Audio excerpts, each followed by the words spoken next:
तेजस्वी यादव ने press conference की। लोकसभा चुनाव के लिए आरजेडी का इंतखाबी मंशूर जारी किया गया। इस दौरान तेजस्वी यादव ने जारी किया 24 जन वचन, 1 करोड़ सरकारी नौकरी देने का इसमें वादा किया गया है।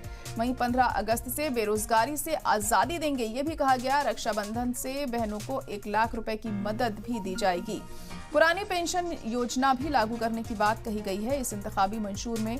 तो अब आरजेडी ने आज अपना इंतखाबी मंशूर जारी किया। प्रेस कॉन्फ्रेंस के जरिए तेजस्वी यादव ने अपना इंतखाबी मंशूर जारी किया है। मैनिफेस्टो जारी हो गया है आरजेडी का। लगातार सियासी दल अपना मैनिफेस्टो जारी कर रहे हैं क्योंकि चुनावों में अब ज्यादा वक्त नहीं है और एक एक करके तमाम मैनिफेस्टो जारी भी हो रहे हैं। हमने देखा था इससे पहले कल अखिलेश यादव ने भी अपना मैनिफेस्टो जारी किया था, समाजवादी पार्टी ने भी मैनिफेस्टो जारी किया था और अब आज आरजेडी ने भी अपना मैनिफेस्टो जारी किया है और इसे नाम दिया गया है 24 जन वचन। 1 करोड़ सरकारी नौकरी देने की इसमें बात कही गई है। वादा किया गया है कि अगर वो सत्ता में आते हैं तो 1 करोड़ सरकारी नौकरी देंगे। इसके अलावा 15 अगस्त से बेरोजगारी से आजादी देने की बात भी उनकी तरफ से कही गई है। रक्षाबंधन से बहनों को 1 लाख रुपए की मदद की बात कही गई है। पुरानी पेंशन योजना भी लागू करेंगे, ये कहा है तेजस्वी यादव ने अपने इंतखाबी मंशूर में। तमाम बातें कही हैं तेजस्वी यादव ने। तो अहम खबर इस वक्त आपको बता रहे हैं, तेजस्वी यादव ने प्रेस कॉन्फ्रेंस के जरिए अपना इंतखाबी मंशूर जारी किया, मैनिफेस्टो जारी किया। लोकसभा चुनाव के लिए आरजेडी ने इंतखाबी मंशूर जारी कर दिया है। तेजस्वी यादव ने 24 जन वचन के नाम से ये इंतखाबी मंशूर जारी किया है। 1 करोड़ सरकारी नौकरी देने का इसमें वादा किया गया। 15 अगस्त से बेरोजगारी से आज़ादी देंगे। रक्षाबंधन से बहनों को 1 लाख रुपए की मदद देने की भी इसमें बात कही गई है। पुरानी पेंशन योजना लागू करने का वादा भी इसमें किया गया है।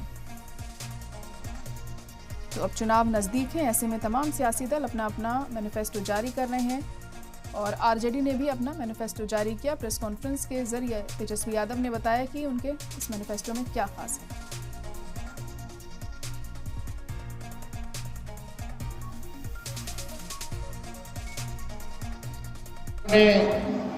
20 में जो मुद्दे लाए उस सारे मुद्दों को 17 महीने में हम लोगों की कोशिश रही कि सारे मुद्दे को हम लोग पूरा करें।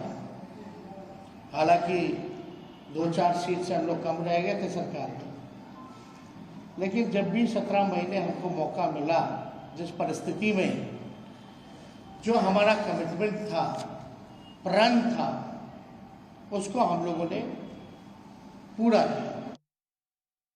जनमत, जनता अगर हमको ताकत देती है, अगर हमारी इंडिया अलायंस की सरकार बनेगी तो देश भर में 1 करोड़ नौजवानों को नौकरी, सरकारी नौकरी हम लोग देने का काम करेंगे। 1 करोड़ नौकरी पूरे देश में।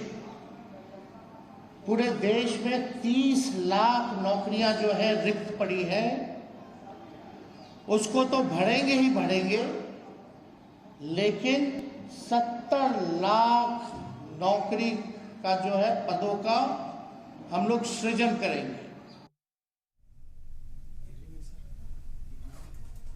और इसी पर हमारे नुमाइंदे प्रशांत झा जुड़ चुके हैं फोन लाइन पर। प्रशांत, तो आरजेडी ने अपना मैनिफेस्टो जारी कर दिया है आज, क्या कुछ खास इसमें देखने को मिला? क्या कुछ कहा गया तेजस्वी यादव के जरिए? देखिए, आरजेडी का जो ये परिवर्तन पत्र है, जो मैनिफेस्टो है, जिसका लाभ इन्होंने दिया है, परिवर्तन पत्र, इस पत्र में जो सबसे खास बात है कि बिहार में इन्होंने ये कहा है कि चूंकि बिहार की बिजली बहुत महंगी होती है, अगर इनकी सरकार बनती है तो ये यहाँ पर 200 यूनिट बिजली जो है लोगों को फ्री करेंगे। साथ में जो गरीब महिलाएं हैं उनको हर एक साल 1 लाख रुपए का सहायता राशि देने का घोषणा किया है। और जो पुराने पेंशन की प्रक्रिया है, जो पेंशन बंद कर दी गई थी पुराने पेंशन नीति के तहत, उस पेंशन को फिर से चालू करने की बात कही है। और साथ में अग्निवीर जैसे जो गवर्नमेंट ऑफ इंडिया का जो नया फैसला था अग्निवीर बहाली का, उस पर भी उन्होंने सवाल उठाते हुए उसको भी बंद करने की बात की है। देखिए जाएगा, सबसे बड़ी बात है कि आरजेडी के इस परिवर्तन पत्र में कई सारी बात है, 1 करोड़ नौकरी कर देने की बात है, ये तमाम को लेकर के जब सवाल उठाया गया तो वो तेजस्वी यादव ने सीधे तौर पर कहा कि कांग्रेस ने हालांकि 30 लाख नौकरी की बात की है, लेकिन वो उससे आगे बढ़ा करके कांग्रेस के हाथ को मजबूत करने के लिए 1 करोड़ नौकरी की बात कर रहे हैं, और इससे पूरे जो है महागठबंधन है उसको फायदा ही होगा, क्योंकि ये कांग्रेस की बात हम आगे बढ़ा रहे हैं। जय जी जी प्रशांत, तो अब बिहार के जो खास मुद्दे हैं क्या उन पर भी फोकस किया गया है इस मैनिफेस्टो में?